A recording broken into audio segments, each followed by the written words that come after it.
आषाढ़ी पूर्णिमा के इस गुरु पूर्णिमा के अवसर पर पवित्र पावन शिव महापुराण की कथा को श्रवण करने के लिए कुबेरेश्वर बाबा की पवित्र धरा पर विराजमान है। क्यों करा जाता है पूर्णिमा का व्रत? पूर्णिमा का व्रत करने का कारण क्या है बताइए।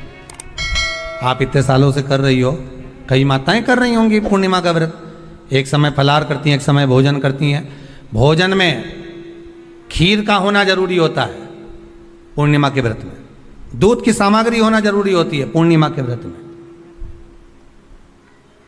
12 महीने की पूर्णिमा करो मना नहीं है। और पूर्णिमा उठाने का भी समय होता है चैत्र के महीने की जो पूर्णिमा होती है, चैत्री पूर्णिमा पहली पूर्णिमा मानी जाती है, इसलिए चैत्री पूर्णिमा को सिद्ध पूर्णिमा कहते, कार्य सिद्धात्री पूर्णिमा कहते, सिद्ध करने वाले। मनोरथी पूर्णिमा कहते हैं, मनोरथी पूर्णिमा।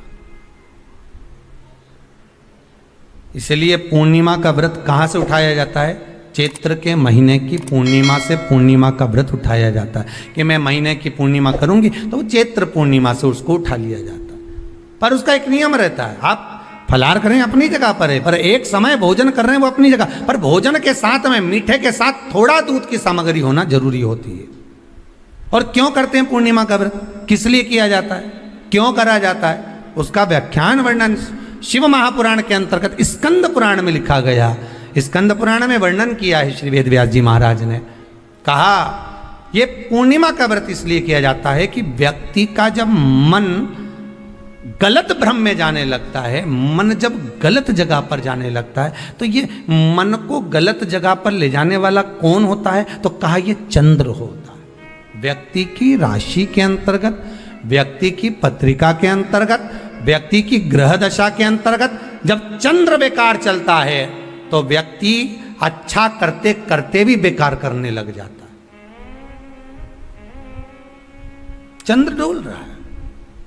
कई माताएं कहती हैं गुरुजी हमारे बेटे को आशीर्वाद दीजिए, बहुत गलत संगत में जा रहा है। मतलब समझ जाना कि चंद्र गड़बड़ जा रहा है। बेटी अगर गलत मार्ग पर जा रही है, बेटी अगर गलत संगत में जा रही है, किसी अन्य व्यक्ति की ओर आकर्षित हो, चंद्र गड़बड़ हो रहा है, उसका चंद्र कहीं जा रहा है। कोई पुरुष, कोई लड़का कोई गलत मार्ग पर जा रहा है, चंद्र गड़बड़ हो रहा है। घर में जो क्लेश उत्पन्न होता है, घर में जो विवाद उत्पन्न होता है, उस विवाद को रोकने के लिए केवल चंद्र की ही, इसलिए तो पूर्णिमा घर की नारियां हमारे यहाँ हिंदू धर्म में यहां तक स्कंद पुराण में कह दिया कि प्रत्येक पुण्य। आप लोग कभी आप लोगों ने सत्यनारायण जी की कथा करवाई है? जितने लोग आस्था चैनल पर कथा सुन रहे हैं, जितने लोग फेसबुक यूट्यूब पर कथा सुन रहे हैं, यूट्यूब पर कथा का श्रवण कर रहे हैं, उनने कभी सत्यनारायण की कथा करवाई होगी। तो उसमें लिखा है हर कार्तिक, हर पूर्णिमा को, हर संक्रांति को ब्राह्मण सत्यनारायण भगवान की कथा या राजा या वैश्य कथा को कराता था, या बढ़िया कथा कराता। सुनी कि नहीं सुनी ये बात? सत्यनारायण भगवान की कथा में लिखा है, स्कंद पुराण के अंतर्गत जो सत्यनारायण भगवान की कथा का स्मरण किया उसमें लिखा है प्रत्येक संक्रांति पूर्णिमा को सत्यनारायण की कथा करवाने लगा और ये योनि को प्राप्त हुआ, इस योनि से छूटा, इस योनि में गया। लिखा है, सब कुछ लिखा है। अब उत्ते से समझ जाओ कि पूर्णिमा को सत्यनारायण की कथा करने का बोला है।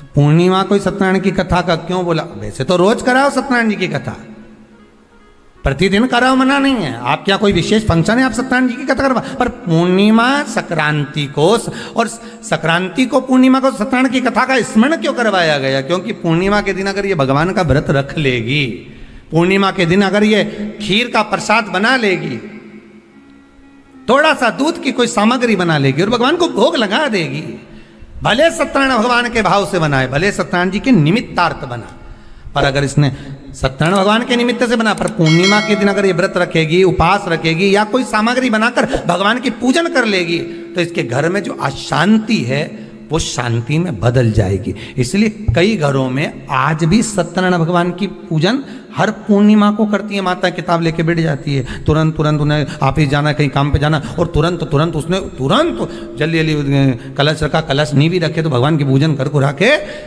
ब्राह्मण देवता को बुला लेगी, ब्राह्मण नहीं आएंगे तो खुद कर लेगी, पर करती जरूर है। इतना सा आटा सेक लेगी, पंजेरी बनाई, सीरा बनाई, मिठाई रख दो, कुछ भी करेगी पर सत्यनारायण की कथा कर लेगी। उसका मन लग गया उसमें, मतलब पूर्णिमा को करना है। उसको करने से क्या होता है? शांति रहती है, शीतलता रहती है। जिसके घर में हर महीने की पूर्णिमा को खीर बनती हो, ध्यान दीजिएगा, बहुत सुंदर संवाद चल रहा है, बहुत ध्यान देने वाली बात है। प्रत्येक महीने की पूर्णिमा को जिसके घर में दूध की सामग्री बनती हो, दूध की सामग्री तैयार होती हो, खीर प्रसाद तैयार होता हो, उसके घर में कभी क्लेश नहीं हो सकता। चाहे सास बहू एक दूसरे के सामने वो कहे ना, वो सांप और नेवले की लड़ाई क्यों ना, फिर भी शांति हो जाती है। पर प्रत्येक महीने की पूर्णिमा होना चाहिए। ये नहीं कि तुमने एक महीने की पूर्णिमा पे बना लिया और दूसरे महीने की पूर्णिमा को गायब कर दिया। फिर किसी ने कह दिया आज चूरमा तो बन रहा है, दाल बाटी तो बन रही है चूरमे के साथ में, लड्डू बन रहे हैं, तो काय को खीर बना रही हो? तो तुमने अब वो खीर प्रसाद। पूर्णिमा के नारियों को, स्त्रियों को अखंड सौभाग्य के लिए, जो नारी वैधव्य नहीं होना चाहती है, उस नारी को पूर्णिमा के कितने व्रत करना चाहिए?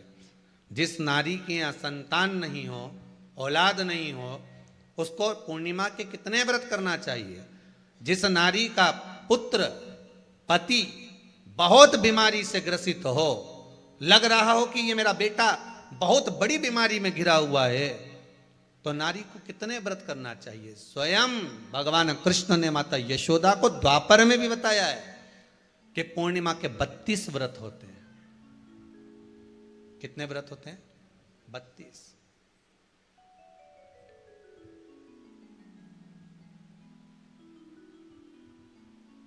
स्वयं भगवान कृष्ण यशोदा रानी को, माता यशोदा जी को भी बता रहे हैं 32 व्रत। अब आपको किसी ने बता दिया होगा कि 8 कर लो, 7 कर लो, 6 कर लो, 12 कर लो, इसलिए आपने बोला कि 12 कर लीजिए, 32 कर लीजिए। अरे यहां तो द्वापर की कथा भी कहती है। यशोदा जी ने एक बार भगवान कृष्ण को रोक कर कह दिया, ए कन्हैया रुको। कन्हैया बोले बोलो माँ क्या बात है? कन्हैया जरा रुकिए, इधर आओ जरा। भगवान कृष्ण आए।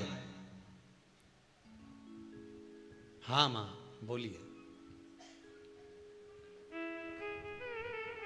किस जगह का प्रसंग है ये? जिस समय पर राधा रानी कुरुक्षेत्र में नंद बाबा और यशोदा जी को लेकर कुरुक्षेत्र के कुंड में, ब्रह्म सरोवर में स्नान कराने के लिए लेकर जाती है, ग्रहण का समय पर। और जब भगवान कृष्ण उस कुरुक्षेत्र के उस सरोवर में स्नान करने आते हैं, तब यशोदा जी ने अपने लाला से प्रश्न किया है, पूछा है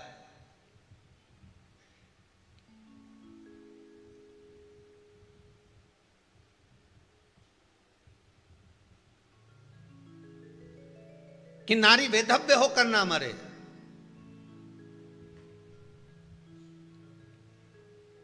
उसका पति कोई रोग से ग्रसित ना हो, उसका पुत्र किसी रोग में ना पड़े।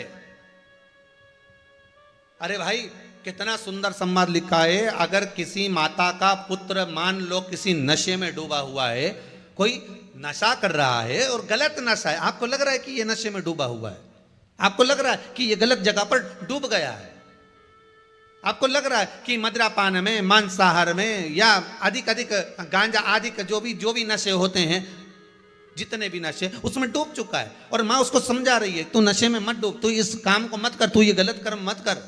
माँ उसको समझा कर हार गई। तो मेरा माताओं से निवेदन है, आप उसको समझाना बंद कर दो, एक काम करना प्रारंभ कर दीजिए। हमें जो शिव महापुराण के माध्यम से शास्त्र कह रहा है कि आप 32 पूर्णिमा के व्रत प्रारंभ कर दो। उसमें करना क्या है आपको?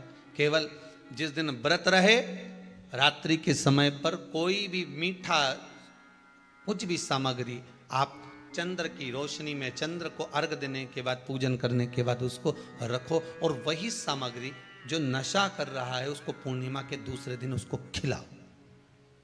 आप धीरे धीरे खिलाना चालू करेंगे, जिस नशे में वो डूबा हुआ उस नशे से वो छूटना प्रारंभ हो जाएगा। 2 पूर्णिमा व्रत करके तो देखो, तीसरे में तुम्हें जरूरत ही नहीं पड़े। धीरे धीरे आप रुक, वो छूटना प्रारंभ हो जाएगा। स्वयं भगवान कह रहे हैं, यशोदा मैया ने कन्हैया को रोक लिया कुरुक्षेत्र के उस मैदान में, और भगवान कृष्ण का दर्शन माता यशोदा जी करी। बहुत बहुत दिनों के बाद माँ को, आज माता यशोदा को लाला का दर्शन हुआ, बहुत समय के बाद, जाने के बाद, बहुत समय के बाद।